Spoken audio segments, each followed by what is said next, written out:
children, may His favor be upon you and 1,000 generations. I don't even know how I'm feeling this morning.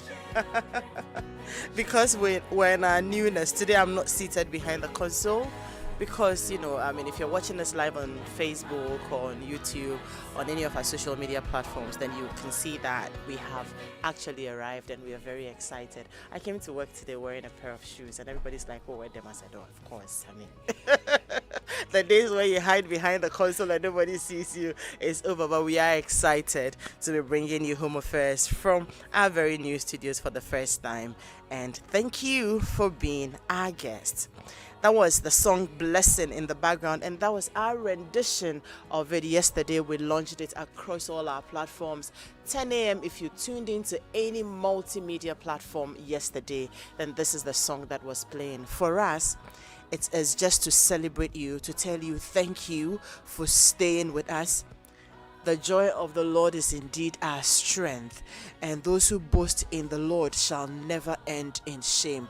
That is the story of the multimedia group. We started very small, 1995. Today, we are a formidable force. So, this song is just to say thank you to all our stakeholders, to our clients, those of you who listen to us via all the multiple platforms we have on television, on our radio platforms, online platforms, social media platforms. We say thank you. God bless you.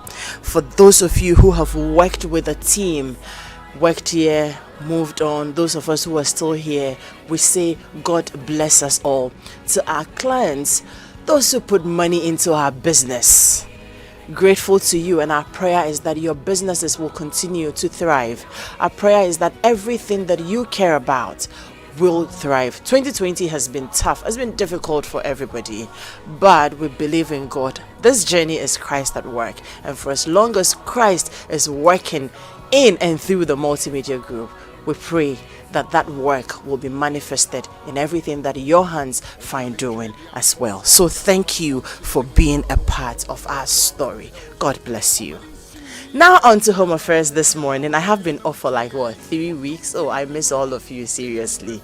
I hope everybody in your household is doing well, because we are doing well as well. Even if you're not well, we pray health to your life and into your system right now, because we need everybody to be doing very, very, very well.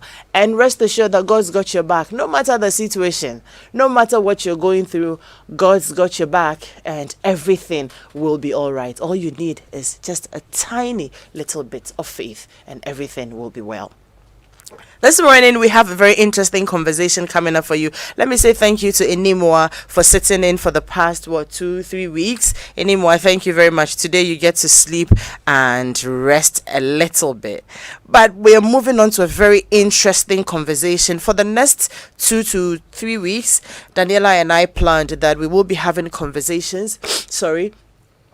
That's is really centered and focused on people who are planning now to get into marriage. Because if you remember, for some 3 to 4 weeks, we had conversations about challenges that people faced in marriage and how they would be able to surmount it. Now we are moving on to, before you get into marriage, we're not saying that if you go through counseling or you have some advice, then it means that, oh, your marriage is going to be smooth sailing. No. The conflicts are inevitable, but so you are able to manage them better and still enjoy the sanctity of that union. So that is why for the next 2 weeks or so, we will be having conversations on you preparing for marriage and being able to enjoy a better home. Then after that, we will be celebrating marriage. Trust me, there are some very beautiful relationships and marriages out there. You see it and you hear about them and you want to get married today and stay married forever. We will be sharing those stories with you as well, so you know that the institution of marriage is not a gloomy one. Sometimes we, the people in it, just complicate matters for ourselves, but it's beautiful depending on how you manage your situation. So this morning we're looking at how long do you have to date before getting married? how much of time is enough? And are we saying that if you date somebody for 2 years, 3 years, 4 years, 5 years, 7 years, then it means that you won't have any challenges at all? But really, how long do you have to date, or how well must you know the person you are with before getting into marriage finally with them? And what does that guarantee you? How does that prepare you for the journey ahead? That's the conversation we will be having. But let me just remind you this morning that Home Affairs is brought to us by Dano Milk. Strength comes from within. Absa Bank Ghana Limited, helping you find a way to get things done. Thank you for banking on us always. Reverend Kofi Boateng, good morning. You're welcome. Have I seen you on Home Affairs in 2020? I don't think so. No, I haven't seen you. Yes, happy to have you. We missed you.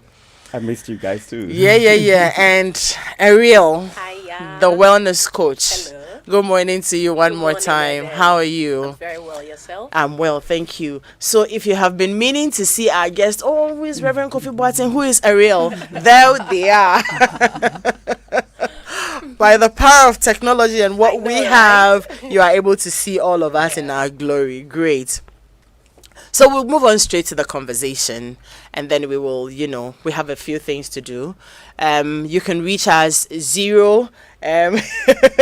I haven't started here in a bit. Oh God, I will share the WhatsApp numbers with you very soon. But our phone number 0302-216541. We will be activating that line very soon. I'll share the WhatsApp number with you so you can interact with us, because this is a conversation that would like you to join in right from start. Okay, so I am asking, must we put timelines really to dating and getting to know this person?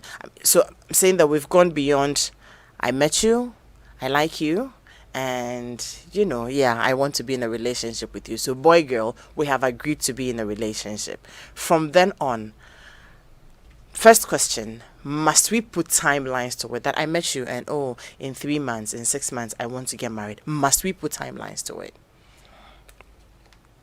Yes, let me give it to Kofi. Yes. So, good morning again. Good morning. Adam, I think the focus should rather be on how well do you know each other instead of how long have you known each other. Okay. Because there are people who spend a long time dating, but they still find out that when they get married, they may not be compatible, or there are red flags that were ignored, issues that were ignored. And so I think we should focus more on how well we get to know each other before we get married. This is because, again, it takes quite a bit of time to get to know people, to get to understand and appreciate their temperaments, their personalities, to get to know their flaws. And if you haven't taken the time to do so and you rush into marriage, you may hit a rock, or you may hit the wall. And so time may be necessary, but as to how long it takes, I think the focus should rather be how well we know each other. Okay, great. So focus should be how well and not how long. So what if it will take you 7 years to know the person well, then you go for 7 years? Okay. We'll take that for starters. Okay. Ariel, what would your opinions be on this one? Okay, so for me, I would say that it doesn't have to have any timelines, because some people do meet and in a month they are so excited about the relationship, they get married and it works. Okay. And some people can meet for years, as Reverend is saying, court and date, and they don't get a good marriage. The thing is, courtship and marriage can be two different things. Yeah. Courting, people can do all the kind of things you are willing to do with them and all that. But as soon as you come to live under the same roof, the whole environment can change. Now, I would say that you have to know yourself well and stand up for yourself well. Be committed to yourself. What kind of life do you want to live? Are you showing up powerfully in that kind of lifestyle? So what are your interests? What are your behaviors? What are your habits? Can you live that well so that the person coming in will know that this is the way Olivia lives, this is the way Ariel lives, this is the way Adam lives? can I fit into her life?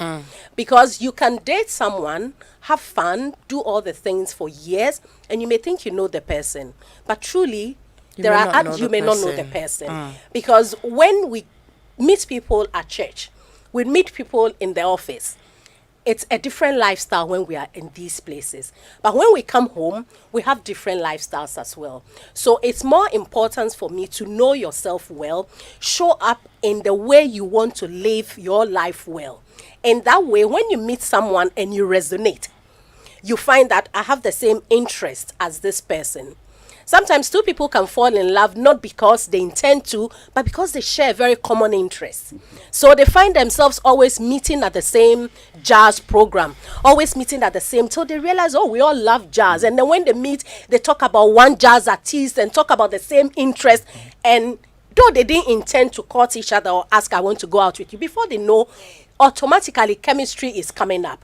So when you meet people and you know yourself, and you are showing up in the way you want to live, and they come in, then you will know that this person likes the things I like. So if today I decide that I want to marry him, and as you said, every marriage will have problems. So it doesn't take the... We don't want to call them problems. Yeah, we'll have issues, we'll have challenges. So it doesn't matter the number of years you know the person before marrying. Definitely once you marry and the financial issues start coming, children start coming, work issues start coming, cultures, external family, there will be challenges. So it doesn't matter for me how long. If I meet someone today and the person likes sitting at the beach 24 hours, I'm going to marry him because I love That's what you love to do. Yeah, I love to do that.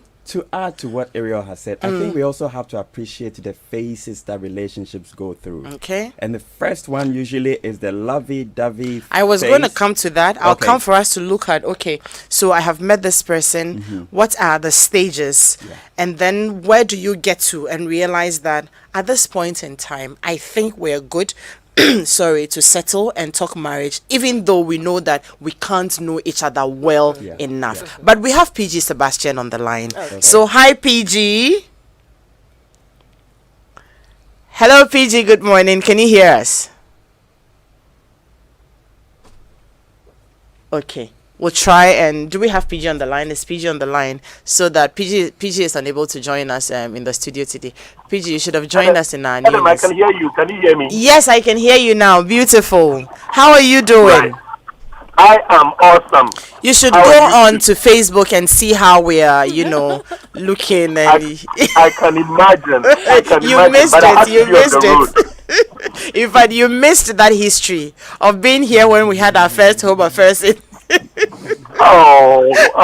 how are you? I am good. I hope you're all good too. Yes, we are well. Thank you. Now, we're talking about how well can you know somebody, or how well should you know your partner before settling with them? And the bigger question on my mind as I ask this is, can you even know the person well enough? I don't think so, right? Can you? Is it possible? PG, is that possible? Can you know somebody well enough to say that now I know you well enough to want to settle down with you?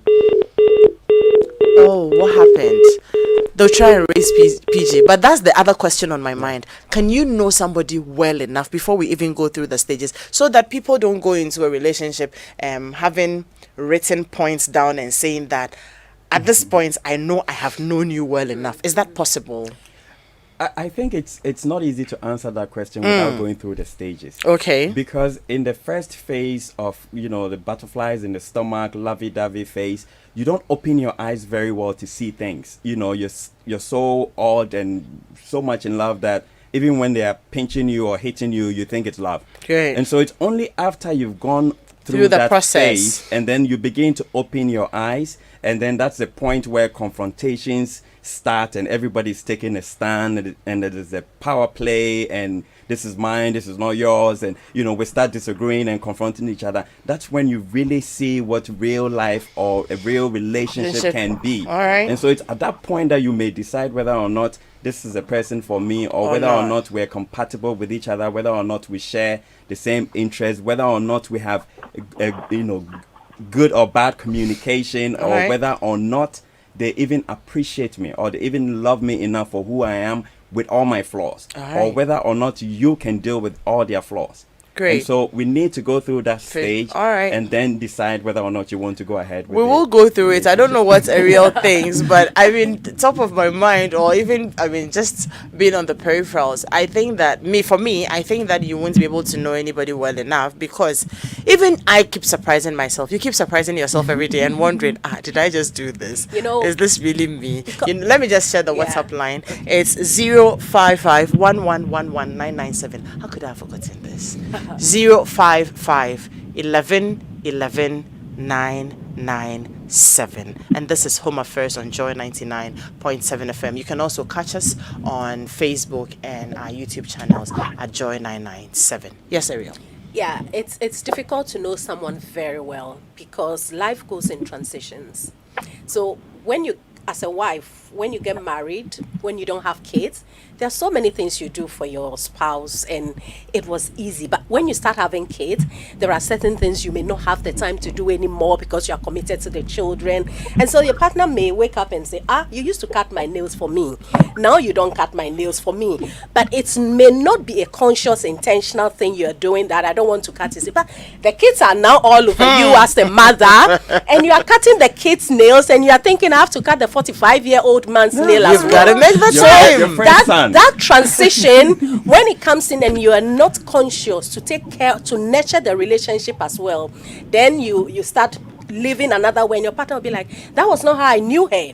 From the beginning, we used to do this, we used to do that. So changes will come. So you can't totally know a person throughout their lifespan, because as they grow, as they even change career, as they change social support, things will change in their life, and they'll be showing up differently to meet their purpose in life. So you can't know anybody fully and say, I know this person and I know they are always going to be like this. So I don't think it's possible. So we will go through the stages now, from when Kofi meets Amma and they're trying to get to know each other, and then gradually the relationship grows to the point where we think that it was about time we started having conversations about marriage. So Kofi said that the first stage is what? The Lovey-Dovey Stage. Yeah. That's when you meet the person. You can't sleep without them. You want to text them all night. You want to be on the phone with them all day. You're working. You pause in the middle of work. Hi, honey, I'm thinking of you. Yes. And all of that. Let's have a bit of it's nice. Sweet, eh? It's nice. And you actually wish that. It goes on forever. You know. But seriously, let's talk about it. I'm wondering why is it difficult to maintain? Because I don't think it should be. It shouldn't. Anyway, maybe I'm not being realistic. Kofi, let me hear you, and then I'll come to you. Because it's not easy to maintain because life sets in, and especially as the relationship progresses, you learn that initially everybody puts their best foot forward. Okay. You may not even share personal issues that you have, or you may be able to hide certain flaws that you have, but you can do that for so long. After a certain time, it will come out. You may have a person who has anger issues may be able to hide it for the first few months, but one day they will flip. And so you will get to know them. And so in a way, we cannot get to know people all through and through, but there are some basics that we can get to know and understand and appreciate. You can, as we said, how to handle anger management. But as time progresses and you get married, as you said, even in marriage, you would learn that your problems or your challenges in the first year are different from your challenges in your fifth year. And on your 10th year and in your 15th anniversary, the challenges keep metamorphosizing, into different areas of your life as you go through different phases in life. For instance, if at your first year you don't have children, you don't have the challenge of arguing with each other over how to discipline your children. So you don't get called to say that when you're coming home, buy diapers and wipes. Thank you.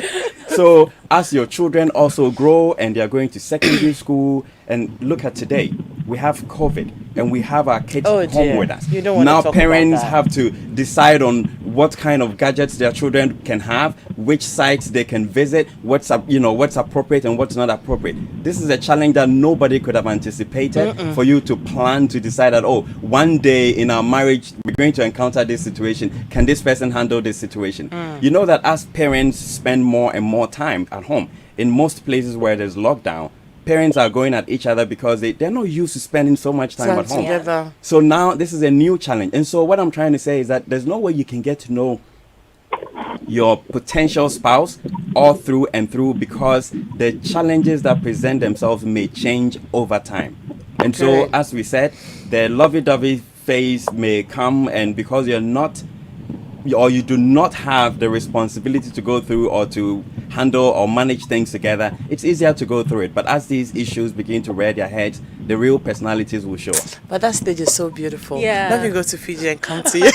It's so beautiful. And I mean, you want to live it forever. Even when the problems are there, you expect that your partner will say, oh, baby, we can work this through, not raise his or her voice at you and all that. Guys are typically in a hurry to get through that stage.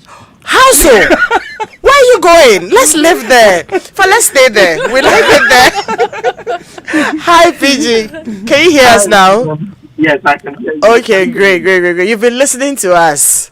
I have been listening. Okay, and we moved on to talk about, I was asking earlier when your line dropped, Right. I was asking, I mean, is it possible to know somebody through and through before saying that, okay, now I know you well enough to say that I want to settle down with you? And then we moved on to talking about the various phases we go through. And as we go through those phases, I mean, when we have the conversations, let's add it to it. As you go through those phases, what are you expecting? How do you deal with them? And then how, when the relationship continues to grow, and then, your expectations, if they are not being met, what do you do? So first of all, let's talk about how possible is it for you to know somebody like through and through, or say that I know you well enough, now we can settle. But I think it's offensive, to tell somebody I know you well enough to marry you. Well, Adam, I don't think that you can know somebody through and through, but you can know somebody well enough.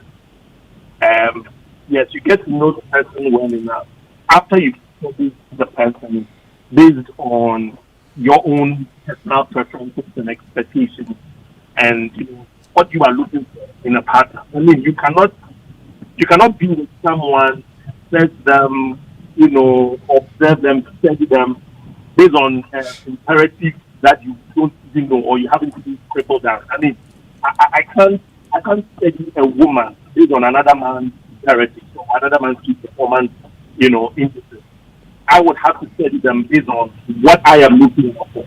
So after you study them, you get to decide whether you have access to the information you are looking for. That will make you pick up as essential decisions that I know this person enough, or I don't know them.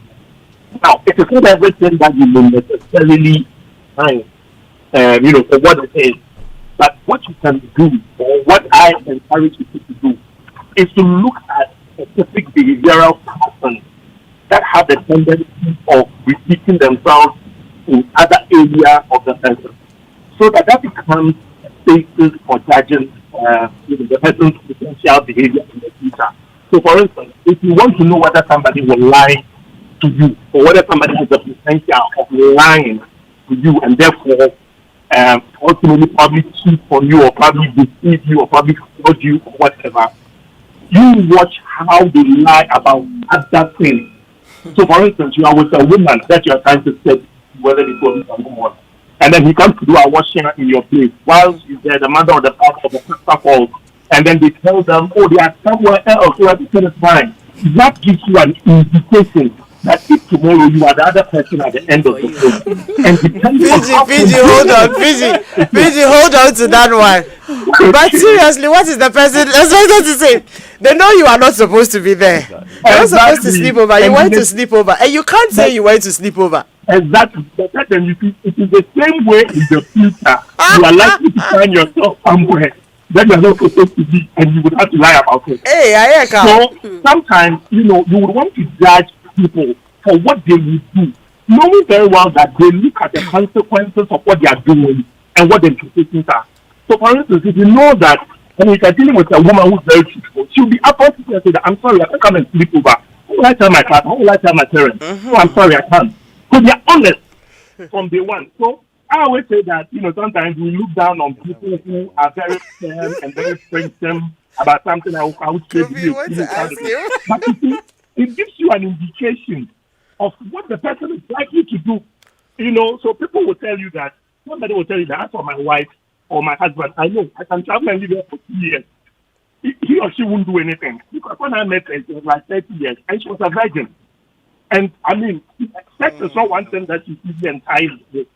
So, you know, there is a particular behavioral pattern that only tells you what the person is likely to do in the future.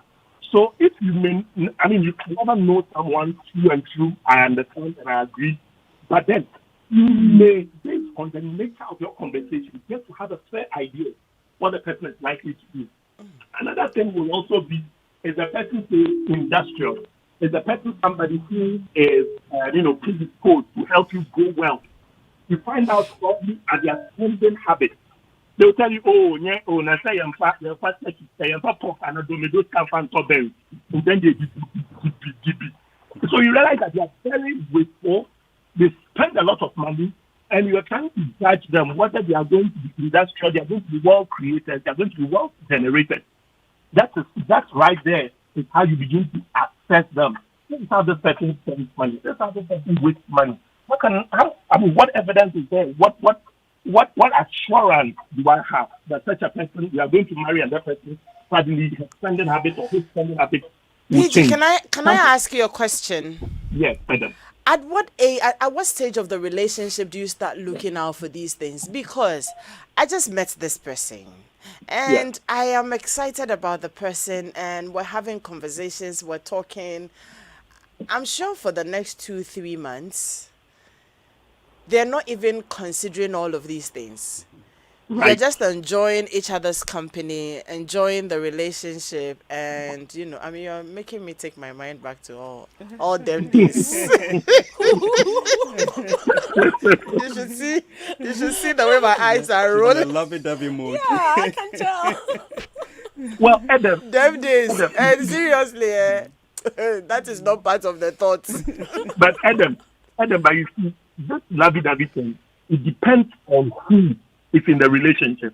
Adam, a 35-year-old woman who really has gotten to a point where she feels that I have seen it all this drama I've passed through it, I've been through this lovey-dovey countless times. Now I've met you. You are 40 years or you are 38. You are looking to settle. I am 33, 34 woman, 30-year-old woman. I don't have all the time for all this sitting down and waiting for you in, my tiny amount to come and pick me up my feet and buy me roots and everything. I've passed that age. So for such a person, when she's looking at you or when she hangs out with you for your first date, your second date, your third date, you realize that they ask pointed questions. There are specific things they are looking at, the way you conduct yourself. But that is boring. Are they sexy? Well, Adam, you get to a place, boring becomes the thing because you're not there for the fun. I won't sign up for that, because then you see what it is that right from this conversation really is focused on the more younger people, like Daniela's she brought it up. She's been attacking me. All the conversations you guys have been having, it's all about married people and you. See, I am running. No way. We old folks. No. Okay, what about the young people who are planning to get into marriage and all that? But even for I know somebody, if I talk about the story, the person is listening and will know I'm talking about him.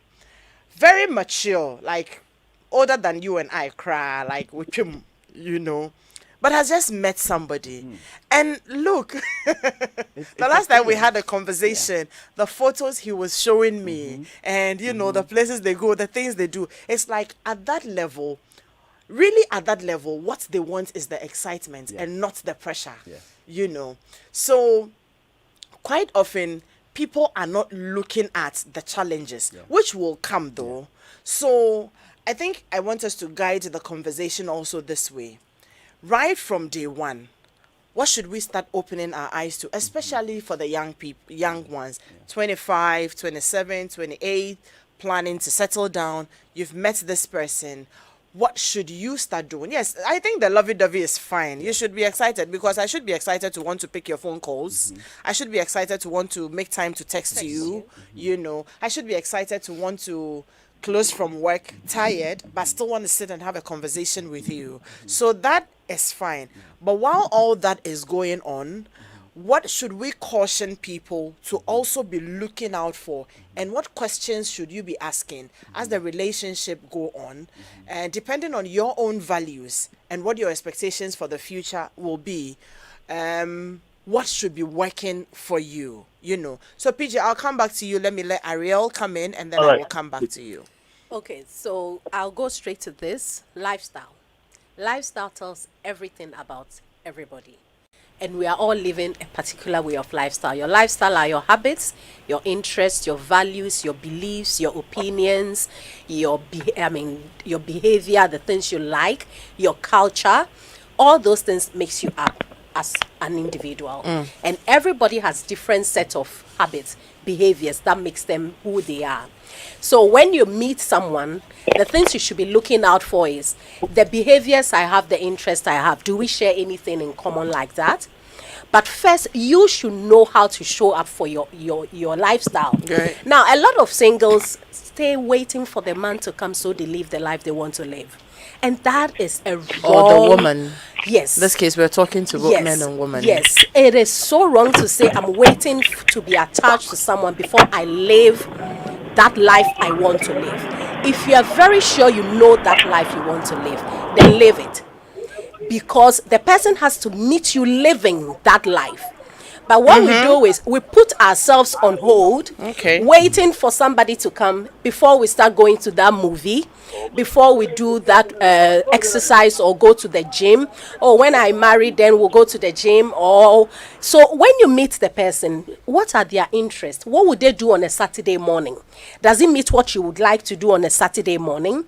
What would they do after work? During, weekends, what are their interests? Are they saying, I'm going to church, or they say, I want to go watch football?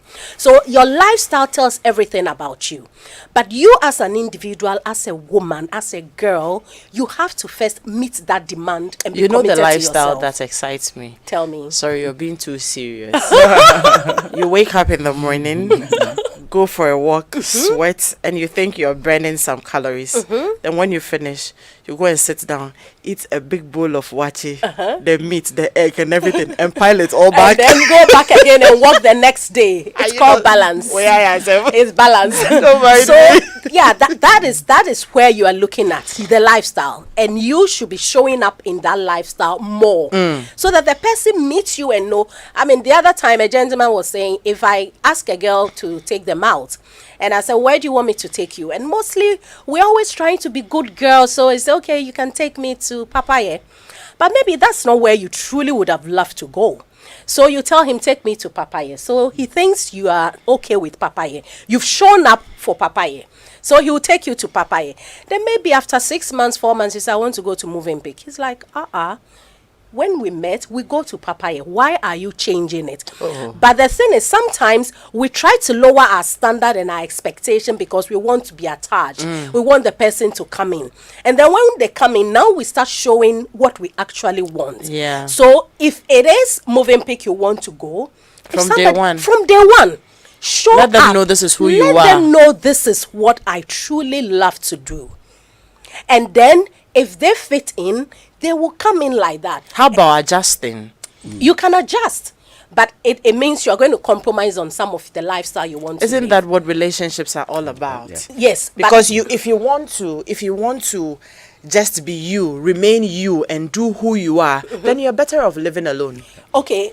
But the person needs to know and say, I can adjust to you and you can adjust to me. Okay. But when we hide it, and out of fear, out of being a good girl, out of I don't want people to say I'm always seen doing this kind of things, and we are always conscious of what people will think about us, than showing up for truly who we want to be. And that makes us unhappy. But every relationship is simply to make us happy. So if you don't show up, your partner and yourself can decide, we would all love to go to Movenpick, but we can't afford it. So why don't we go to Papaye? When you start having this kind of communication, then you're all being true to each other. But if you hide yours, and then you're always sitting there, you don't take me anywhere, you are sulking, but you haven't opened up to show up yourself to do it. So before the man comes in, ladies, live up your true self. And guys as well. Yes, yes. Live up your true self. I mean, I felt so unhappy. We want to surprise you. Are you sure?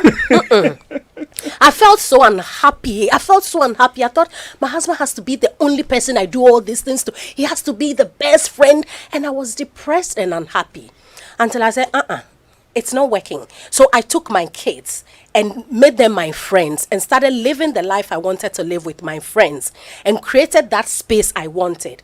So sometimes you may have certain interests, your partner may not have it. How do you come to compromise? How do you come to adjust so you can permit yourself to do some of the things you like, and you can also give him permission to do things he likes. Men likes to, yes. Oh, Kofi, we had that conversation here. Permitting yourself was a very interesting one. Yeah, but men are easy to go out and say, I'm going to have, Saturday morning fun with my friends. Women will not. I think it's more consent than permission. Like, consent. Okay, if you want to say consent, consent. But it's like allowing the person to be truly who they are, and you two making your own social connection. Okay. You know, you need social well-being. You can't just have your partner as your social connection and your children. You need to have a friend like Adam. Once in a while, you go and sit at Vida Cafe and have coffee and drink and chat. Yes. This is all we simply want to be doing. For me. on budget. Yeah. So it's simply allowing yourself to live the life you want to live. Okay. And you have to show up to do it. So if I am trying to summarize everything you have been saying with the examples, it is present yourself as who you truly are, but also know that relationships are about compromises and adjustments. Exactly. But if I should add, you don't compromise and adjust to the point where you're losing your true self and becoming unhappy. Exactly. Okay. Exactly. Great. Thank you. You got it. You're good. You're There's good. a message. There's a message here that says, "Good morning, Adam. I'm Liz from Adenta Fafara. For me, I think you should set time for yourself and study the person in all ways. I'm enjoying every bit of the program. All right. Thank you very much." Okay, we'll move on to the next message. I like the topic and I'm learning from your discussion. Great, that's what we seek to do. Wow, great submissions. My question has to do with, for how long, based on the years, to know the person well? Does the stating of the relationship always matter on the excitement? I am not very clear with that. If you could come back again. And I didn't finish reading the message. There was something. Okay, it says, and you could agree or disagree with me that our society go against us for you being in a relationship for long. Please, I hope this topic will continue for a month. Oh, Douglas. Yeah, but what Douglas is, first he's trying to ask about how long should it be, and also saying that in our society, a lot of people, when you date for too long, then what are you waiting for? You guys have been going at this for too long. So does the length of time really matter? Please keep that. I'll come to you. And it's not possible for you to be able to know your would-be partner very well before both of you get committed. This is because your partner will always present what he or she wants you to see. Well, yeah, the pretense stage is also there, and it's always from the beginning. That's how come we said that at that stage, be who you are as much as possible, because you see, it will come back to bite you. If you go and present lies, by the time you are settling in the relationship, you are with the person and you let them feel like, oh, you're this person who is always, you always have to wear nighties or wear pajamas before you go to bed. You get settled and the person realizes that you can even finish cooking and not shower and then you go and sleep. Really? So you that's habits, that's behavior. They'll be so shocked, and you will begin to have problems. But the fact is that is who you truly are. So once you're married and you are settled, you realize that you don't care about wearing nighties or anything anymore. You finish, there you are. Sometimes we take people for granted, or we take each other for granted. Exactly. That's how those things set in. Okay, great.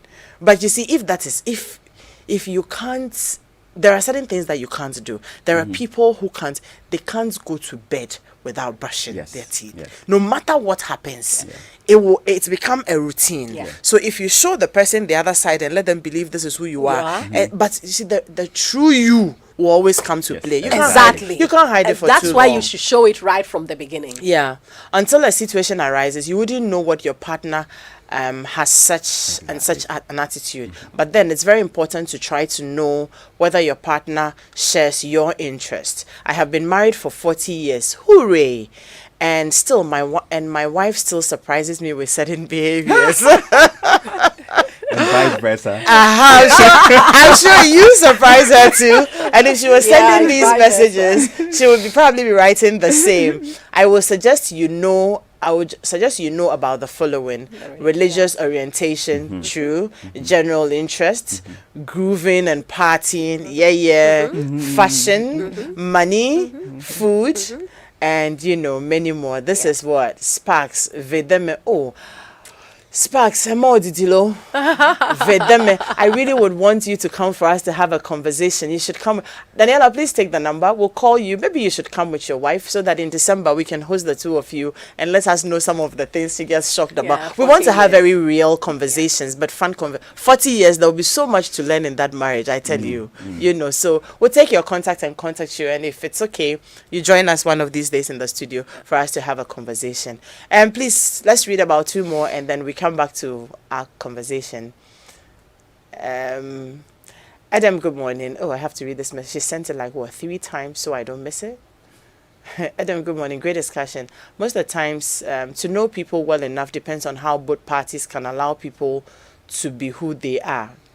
Okay. Yeah. If we lack freedom, transparency, and truth, we lead you. You're free to be honest without fear to be you. We fake to please, and finally we faint and fade in the reality of living together. Hey, Chrissy, I love this. We must also be ready to adjust if the challenges observed are not overly a major deviation, and learn to adjust rather quickly and discard the person. We need to have allowable, adjustable levels. Then you need to know what areas to change to get along. When you have done this freely without fear, we can now say yes. Adam, good morning. Okay, great. Thank you very much, Chrissy, for, those thoughts. And I was telling you about my friend who's just met, somebody, and they're both very mature people. And he said, Adam, I know you are talking about me. He sent you a message. Adam, what if you do not live in the same city, yet you really know each other? Okay, I mean, it would be nice to know what you do to really get to know each other, even whilst you live apart. So share with us. Distance relationship. Yes, share with us. We really would like to know. And guys, they always want to go to bed with you when you travel to his city to visit him. How do I control this? Oh, okay. I was waiting to get filler. No, it's not filler. I didn't finish reading the message. Don't travel. Yes. But you don't travel to see the person till you're destroying the relationship. Go on, Adam. Please, my question is, how best can one understand this? I need your help. Okay, I need your help. There is this guy I met through my sister as a friend at the beginning. He asked my sister to look for a lady for him to move on with. And my sister took the step by introducing me to him. We took it from there. We do communicate all the time. Almost 8 months now since the day my sister introduced me to him. This guy has never voiced anything out by proposing, but we hug around like we're seriously dating. How best can I understand this? I'm disturbed. My heart is broken. Ask. Okay, so what should he do? What should she do? Ask the guy. She should ask what's going on. We've been talking to each other for 8 months. Okay. Are you my boyfriend? Am I your girlfriend? What are your plans for me? She shouldn't be afraid to ask. 8 months. It's a bit. Yeah, it's a bit. You should know what's going on. I think usually she may be thinking that if I ask, then he will think that I'm being too pushy or needy or desperate. But you're better off finding out and deciding whether or not to stay or move on than just waiting to be surprised in the end. Okay. PG, what do you think? Hello, PG? Yeah, hi, Adam. Yes. Did you hear the message I read? Please, can you just sum it up for me again? Okay. So she says they've been. She and the gentleman were introduced, by her sister, and they had been going at each other. They've been with each other for 8 months. They hug, they talk, they communicate, and all that. But the guy hasn't formally asked her out, so she's not sure whether they are in a relationship, but they've been hugging and they do things like people who are in a very serious relationship, but there's no conversation really around it. She is wondering how to approach Adam, I this. think that, she should bring up the conversation. She should just ask the guy, straight to the point, matter, what are we? Yeah. Just so that, let's define it, let's target. If it's friends with benefits, then we psych ourselves up that one day I won't go mad if you come and tell me that you are getting married and it's not me. I know from day one, or I know from this point going, that we are friends with benefits. Yeah. If I can't do it, I can't do it. Yeah. Because you see, I have seen a lot of people who have gone through this same situationship, and I call it situationship. They've been through this, and then after 3 years, the guy just moves on. And then the lady is going gaga, and the guy is saying, whoa, I don't think that we actually, proposed. We were not a thing. We were just, we're just there. That would be heartbreaking. Oh, no, it is. And a lot of people are going through that. Yeah. So, my sister, after a while, if you are not sure where the thing is going, just tap the man and ask, Master, what are we? Where are we going? How about the fear of being labeled desperate? You see, Adam, we assume a lot of fear, and based on that, we hurt ourselves. What if the guy won't even consider it as desperation? And what if you do it and you get to find the guy for who they are, and then you just move on with your life? See, I know a friend, friend who tells me that no matter how he likes you, no matter how he is into you, if you come onto him like that, that would be the end of the relationship. Because he says he is not a fool. He knows what he's doing. And it is his place as a man to, bring that conversation up. So where are you rushing to? That's selfish. But Adam, there's an opportunity cost to every single time that you spend with him, and you are undefined. That could have been the time you could have been with Kwame. That could have been the time you could have been with Joe. Yeah. And that would have been defined. So Adam, force the conversation. What about patience? Be patient and let him lead. Adam, after 10 months and doing all sorts of things, what are you waiting for again? To be pregnant, to have a child and have an outdooring, for the child to go to secondary school before you know that, this is the time for me to propose. Adam, force the conversation. If you are my daughter, I would just kick you out. What's the conversation? Be certain about it. So what if you have the conversation and he says that's it? Yeah. Pardon? If you have the conversation and he tells you that I was going to come to it, but you coming on to me like this puts me off. What do? Do you now go back to apologize for asking, or you walk? No, Adam, no woman should apologize for trying to seek her interest, trying to protect the heart, and try to protect the emotion. It's your right to know where exactly you stand. Adam, we are not living in some fairy tales. You and I know that there are so many callous people out there. The person is probably following you because of what they are getting. If you don't force the conversation and get to the ground, after 10 months, Adam, I'm not talking about 2 days or 3 days. Or I'm not talking about 1 month or 6 weeks. I'm talking about 10 months. That is 2 months shy of a year. And I don't know what I am to you. How about in the situation where you truly like this person and you'd want to be with them, but they come on to you like that and tell you, listen, you coming up to ask me this question, this puts me off and it makes me really want to sit back and analyze everything again, because you just may be that woman who would just want to be forcing things down my throat when we settle. And this is a situation where you like the person. There is something called accountability. If a man feels that at my own time, that is when I do things, I say things, I bring conversation. When will it stop? That you are pregnant and for 7 months he is not taking you to antenatal, helping you. You are carrying water from ground floor to the 3rd floor, and you can't talk about it because you are scared to ruffle the grass. There's something called accountability. Make the man accountable. Come and see how this bachelor and spends time in my studio are excited. I'll never be able to get it. We are talking their matter for them. I think the conversation needs to be had. Ask him, what are we doing? What are we having? And before you ask, make your own decision as well. That if he says no, I'm going to make peace with it. If he says yes, or if he says because I ask, he's not happy with my approach, so he can't take me, it means my personality is a problem for him. Because I need to put my well-being at my own interest. I need to protect my well-being. I'm giving my emotions. I'm investing in you. I'm giving my time. I'm sitting with you. We are doing all this lovey-dovey thing.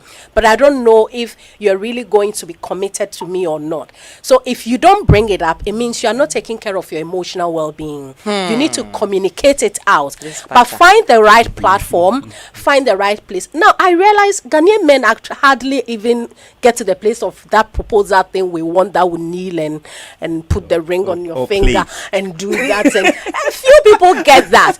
We actually in a relationship and then we start talking and then before we know it's okay. So engagement and then we don't create that space of that proposal, formality proposal things. So maybe this person may not be able to do that thing you are expecting. So ask. If you ask and they show their behaviors, that why did you ask me this? I don't like the personality that can voice out their intelligence or can voice out their needs, then you are going to have a problem, as PG is saying, because for the rest of your life, it means you can't show up, you can't ask, you can't communicate. And if you are in a relationship where you can't communicate to say what you want to say, what I think, what he thinks, what you think, it's totally different.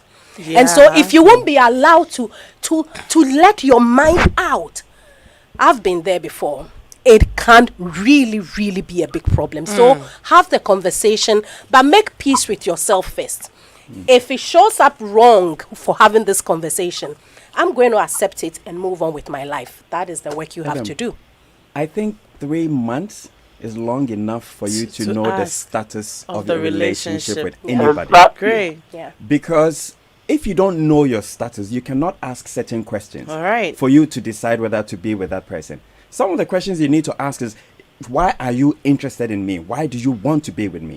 And you too need to ask yourself that question. Why do I want to be with this person? But if the person is pretending to be, you're not sure whether or not you're in a relationship with them, how do you go ahead to even find out who their friends are, who their family members are, certain behaviors, what job do they do? I mean, every other question that comes to your mind may appear that you're being inquisitive or you're just going overboard with, because... And I think we need to also pay attention to the kind of relationship you have. Is it some casual once in a week, hey, how are you doing? Or you're talking every day. You're sending messages every day. You're going out on dates almost on a weekly basis. You're introducing the person to your friends and to your family and all of it. Obviously, you will give the impression. Meet my friend. Yes. You will give the impression that you're interested in me. But there are circumstances in which a man may have a wife somewhere and talking to another person, and they are bold enough to go around and introduce them to everybody else, but there's a main wife somewhere, and you may just be a side chick, or you may just be... It's very true. Whatever he qualifies you as. And so you need to ask to protect yourself so that you can start asking. When earlier on we were talking about how long does it take to know someone and all of it, I think, or what kind of things you need to know.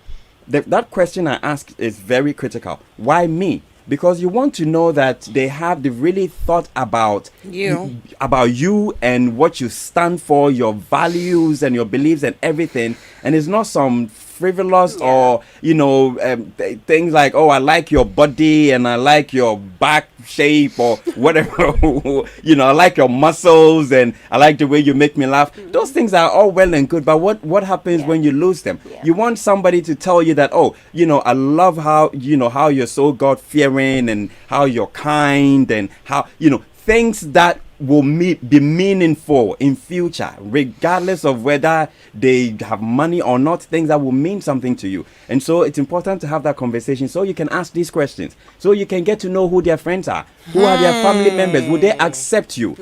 Do you get along with them? Do they buy into your faith, or would they accept your faith? I hope we have a lot of young people I hope we have a lot of young people tuned in and, listening to us, because this conversation, as you're talking, I kept nodding. And again, my mind kept wandering. And I was asking myself, okay, did we have these conversations when we were dating? None of us did. Do I remember the things we talked about? None of us did. But looking at where things are going now, it's important that you have these conversations. Yes. People say that they are in a relationship, they are dating, and you're wondering, what are you doing to know the person? Oh, I'm going out. All they do is go to restaurants to go and sit down and eat, and they talk about the wedding. Yeah. Oh, I want to have this number of children. On the wedding day, I want it to look like this. I want this colors. I want this. And you forget to talk about the real things. Can I just interrupt this? Yes. I was recently having a conversation with a young lady. And so as the conversation was going on, I asked her, which secondary school did your boyfriend go to? She was like, hey, I've not even asked you. And I said, you said he lives with his mom. What work does the mom do? She doesn't. I'm not sure I know. Hey! There was a lot of, I'm not sure I know. I'm not sure I know. And then quickly she had to apologize and say, I beg you, don't say anything again, because I know when you open your mouth, you're going to whip me. So you just wait, give me like a week. I'll go and get all that information for you. And they've been dating for months.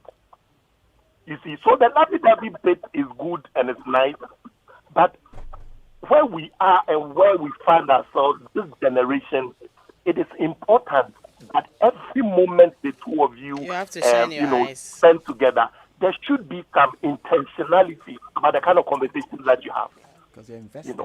Yeah. All right. Great. Thank you, PG.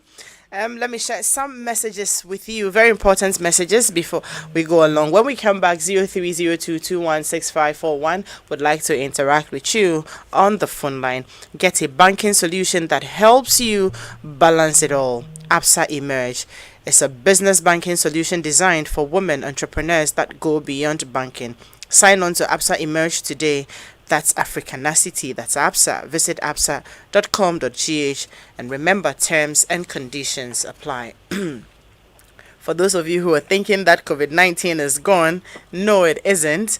We're being told that there's even a second wave that is deadlier than what we experienced earlier. So you should be very careful, and sharing some tips with you on how to stay protected. Avoid touching your face because you can get the virus on your hands from touching surfaces like doorknobs, laptops, and cell phones. Also, avoid touching your mouth, nose, and eyes, or biting your fingernails to prevent the virus from getting into your body. Do not shake hands and hug people for now. Do not share personal items. Cover your mouth and nose when you cough and sneeze. And Dano Milk. Dano Milk. Today I need to go and buy some boxes and take home. When you're in the office and they send you a message, Mommy, the Dano Milk is finished. Hey, so Dano Milk is actually strength that comes from within, and it's just gotten very exciting. It comes in 3 extra amazing powdered flavors. We're talking about chocolate, strawberry, and coffee. Beyond being creamy and tasty with pleasant and natural aroma, they are healthy and nutritious, and that help you to grow strong mentally and physically. So get your favorite flavor, and it's only 1 Ghana cedi for the 40-gram sachet, and serve it with cold, warm, or hot water. Dano Milk, strength indeed comes from within. And one more time, get a banking solution that helps you balance it all. I am talking to you about ABSA Emerge. ABSA Emerge is a business banking solution designed for women entrepreneurs that goes beyond banking. Sign on to ABSA Emerge today. That's Africanacity, and that's ABSA. Visit absa.com.gh and remember, terms and conditions apply. 0302216541, and we can still read a few of our messages. So moving on, we will be wrapping up this very soon, but like I said, we will be continuing this, in some weeks to come, because it looks like we haven't paid attention to our young friends in a very long time. We've been selfish. So we'll be having this conversation in a bit.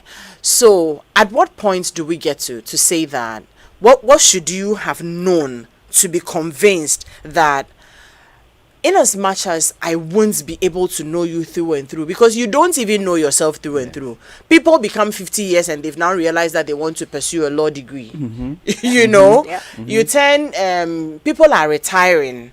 They're retiring, and that's when they realize that, oh, I have some strength. I can actually go and teach agric. Meanwhile, all their lives they had been doing banking or something, and they're very passionate about going back to the classroom to go and teach people how to farm. You see, so you can't even know yourself through and through. It ends when you die. So for as long as you're not dead, there's life ahead of you. So at what point in time what would you have known to say that, in as much as I know that I can't know you through and through, I know enough to want to get on this journey with you and still be discovering you. And I know that we can make it work. Okay. This is being realistic. Sure. What should you have known to get to that point? Okay, so in addition to knowing why they chose you out of all the women in the world, out of all the men in the world, I think it's important that you pay attention to their values. What are their spiritual values? What are their financial values? You need to understand their temperament and understand why they do the things they do. You need to understand whether or not this is someone you can trust. Because when you enter into a serious relationship such as marriage, you're going to learn to entrust your life with someone. Can you trust them with your life? Can you trust them with your heart? Can you trust them with your well-being? Can you trust them with your finances? Can you trust them with pretty much everything that you stand for? So it's very important, and that's why spending a little bit of time together may be useful. You can meet someone online and be talking online and be Skyping and doing everything, but when you don't spend time in person, there are certain things that you may miss. There are certain things that you may not have the opportunity to get to know about them. And that's what time is supposed to allow us to do. So it's not so much that you need so much time to know everything. It's not like a Q&A. Exactly. What are your ideologies about finances? Oh, I don't like spending too much. What are your spiritual values? Oh, I am a Christian. I like to. So you've ticked them. It's not like a Q. Like how do you call it? Objectives. To live that but when they value. say they're Christians, what do they really do? Do they really go to church? Or exactly. They're like, I was baptized when That's I was 6 years old. It's not objectives. That because we said, make sure you know the person. What their finances, what they do when it comes to money, or some people react, some way when it is money is involved. Exactly. Their spiritual life, their relationship with friends, and all that. It's not like you're going to write them down. Okay, would you choose your friends over me? They'll go like, no. Okay, take. And no, it's not objectives. You will have to live it. Exactly. I think we sounded a bit judgmental about people. When we're in the lovey-dovey, situation, and we say, oh, come real and all of it, it's all well and good, but we have to understand that sometimes it's not deliberate.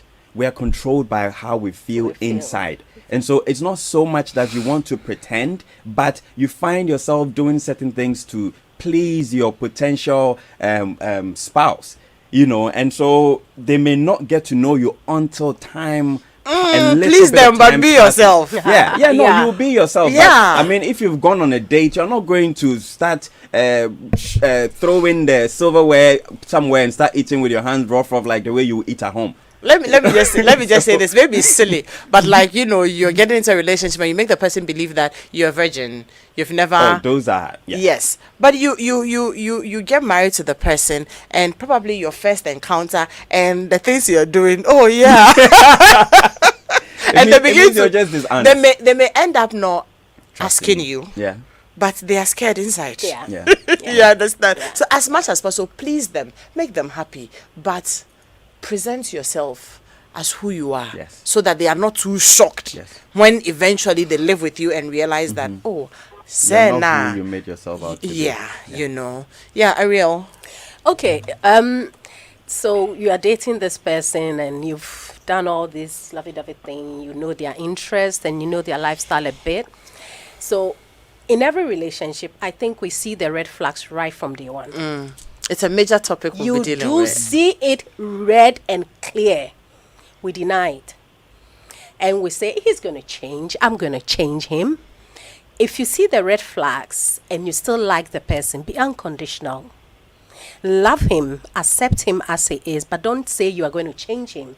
And don't make that effort to change that person before you marry them, or, oh, when I marry him, I'll let him change. That can become a struggle for a very long time, because every change is a self-change. The person needs to see themselves first and say, okay, I don't like the way my physical well-being is. I don't like the way I react emotionally, and so I'm going to improve myself. But if you make it your work to change them, then it's going to be a struggle. So if you date somebody, definitely, as we've shared from the beginning, you will know them through. But if you think, I need to settle, and this guy meets a lot of my interests, we share a lot of lifestyles together, so hey, let me give him a go. And certainly not selfish and interests. Yes, we share a lot together, so let me give him a go. Don't put it at the back of your mind, I will change him for the other things I don't like. Be as unconditional and accepting as you can be. Because if you don't become unconditional, you always be expecting that if I show myself up like this, he should also show himself. But people love differently. Great. He can't love you the same way you show your love. Maybe you like to share text and share some, but some people show their love in different ways. True. So allow people to love you in the way they can love you. So being unconditional in the way you are accepting them before you go into the marriage is key. Don't go into the marriage condition in your mind that I'll change him. That can be a very hard thing, because you can't get him through to know him. So accept it as it is and be unconditional. Work in futility if you go on that tangent. And finally from you, PG. Well, Adam, I think that said most of the things have been said. And for me, and it comes down to one thing: can two walk except they agree? Yeah. So whatever it is that you are looking out for, make sure that the two of you have some agreement. The two of you should see eye to eye on finance, eye to eye on intellect, or intellectual, development or level. The two of you should see eye to eye on academic aspirations, on